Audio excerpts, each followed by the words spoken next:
In a bustling city, in the heart of a faraway kingdom, there lived a young man named Aladdin.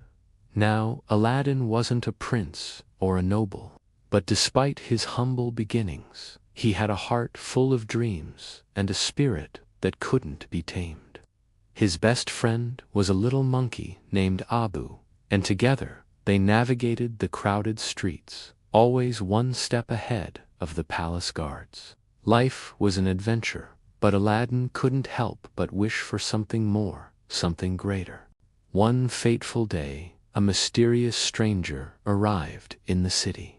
He was a powerful sorcerer from a distant land, but he introduced himself to Aladdin as a long-lost uncle. He was cunning and persuasive, painting pictures of unimaginable wealth and a life of luxury. He told Aladdin of a legendary treasure hidden away in a secret, enchanted cave, the Cave of Wonders.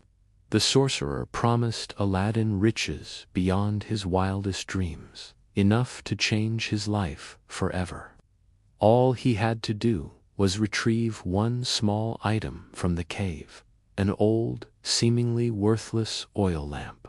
Driven by the promise of a better life and a chance to escape his poverty, Aladdin agreed. The sorcerer led him deep into the desert, to a spot where the sand shifted. A booming voice warned that only one may enter, the diamond in the rough.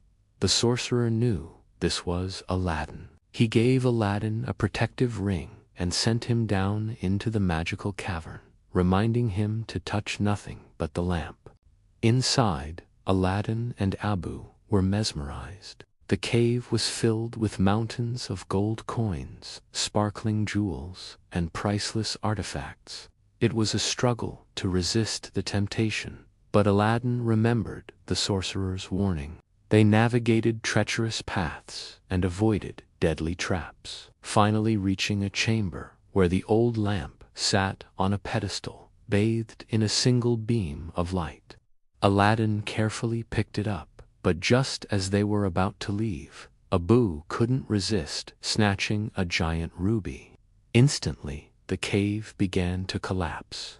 The treasure turned to molten lava, and the path to the exit vanished. With magic carpet in tow, a new friend they met inside. Aladdin raced to the entrance, just managing to grab hold of the ledge. He held out the lamp to the sorcerer, pleading for help. But the wicked sorcerer only wanted the lamp. He snatched it, and, in a moment of pure betrayal, kicked Aladdin. Trapped in the pitch-black cave, all hope seemed lost. Aladdin felt a wave of despair wash over him. The sorcerer had tricked him, used him, and left him to die. As he sat there, fiddling with the lamp he had managed to get back during the struggle, he noticed it was dusty. Suddenly, the lamp began to shake violently. Blue smoke billowed out, swirling and expanding until it formed a massive, powerful, and incredibly cheerful figure. It was a genie, larger than life, with a booming voice and an even bigger personality.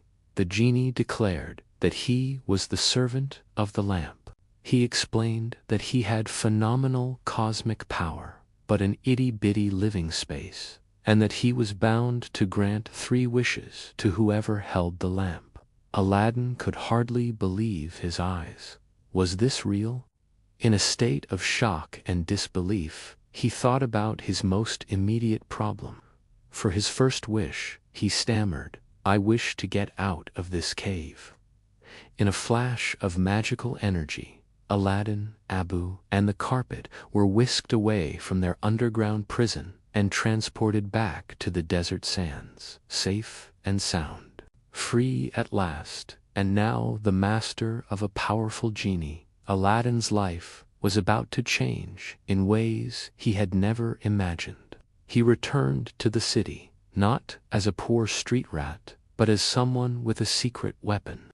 As he got to know the genie, he realized he had not just a servant, but a friend. Still, his heart longed for something more than just wealth. He had caught a glimpse of the Sultan's daughter, the the beautiful and headstrong Princess Jasmine, and had fallen for her instantly.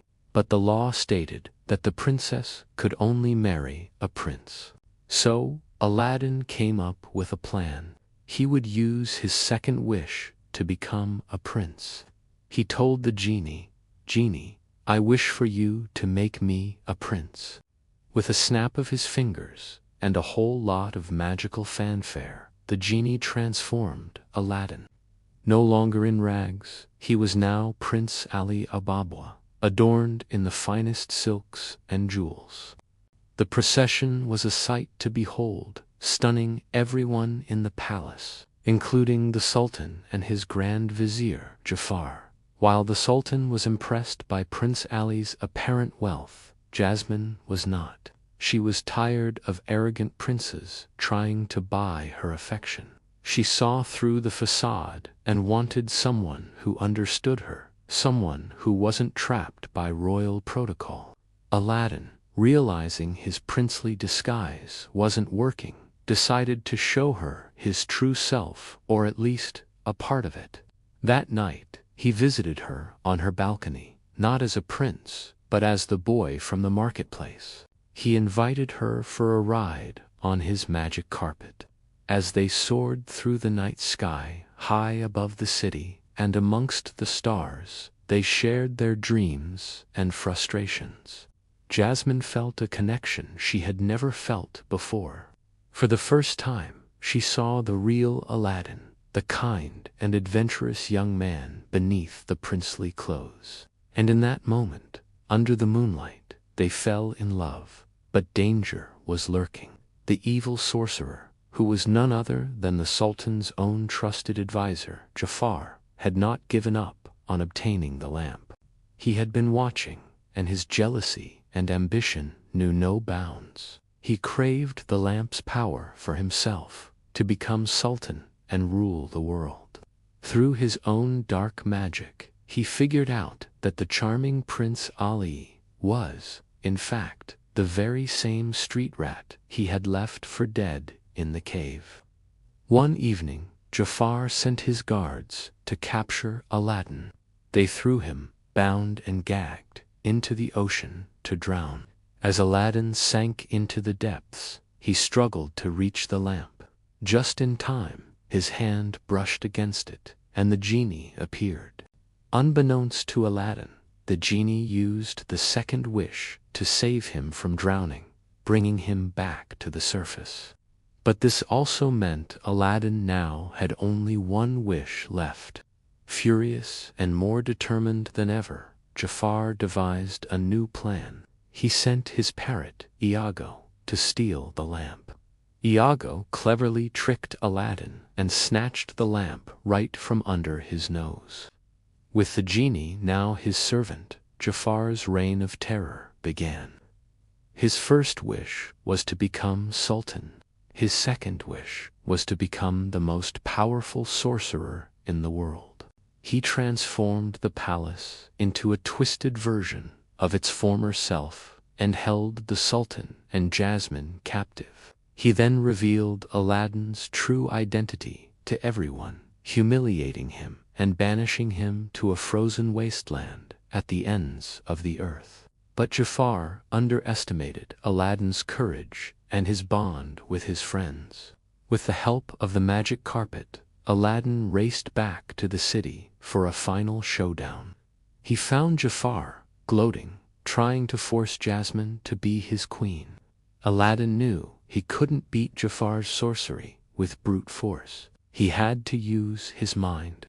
As they fought, Aladdin taunted Jafar, pointing out that no matter how powerful he became, the genie would always be more powerful. "The genie has more power than you'll ever have," he shouted.